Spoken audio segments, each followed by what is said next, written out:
Ikinatuwa naman ng ilang consumer ang pag-aproba ni Pangulong Ferdinand R. Marcos Jr. sa pagtatakda ng price cap sa imported rice. Ang mga yan sa sentro ng balita ni Mary Ann Bastasa ng Radyo Pilipinas. Good news para sa ilang consumer sa Mega Q-Mart sa Cubao, Quezon City ang pagkakaroon na ng price cap sa imported rice.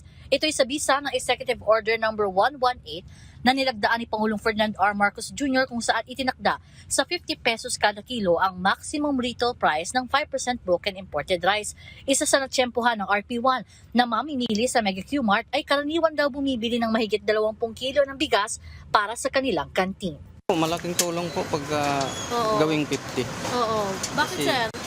Kasi lalo na sa aming kantin, makonsumo talaga kami sa bigas. Ilan ang binibili yung kilo, sir? Ito, bali,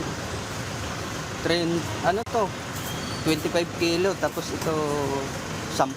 Sa kasalukuyan, nasa 58 pesos kada kilo ang presyo ng imported Thai rice na binibili nito dahil ito raw ang mas gusto ng kanilang mga customer dahil malambot at masarap kapag naging kanin. Ayon naman sa kanya, malaking tipid para sa kanilang mga consumer kung magkakaroon sila ng opsyon para sa mas murang bigas. Sa panig naman ng mga rice retailer, pabor sila sa price cap basta't may sapat na suporta raw mula sa gobyerno para magkaroon ng mas murang supply ng imported na bigas. Paliwanag ni Mang Christian, mataas pa rin kasi ang pauhunan ng mga retailer kaya mahirap ibaba agad sa 50 kada kilo ang bentahan. Kaya yon kung makukuha namin ng mababa. Kaso pagdating sa Bulacan, mas pataas pa yung kuha namin. Oh.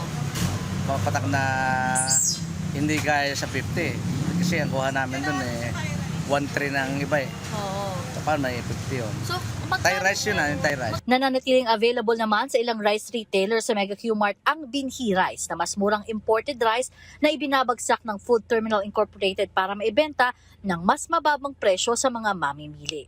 Mula rito sa Quezon City para sa Integrated State Media, Mary Ann Bastasa ng Radyo Pilipinas, Radyo Publiko.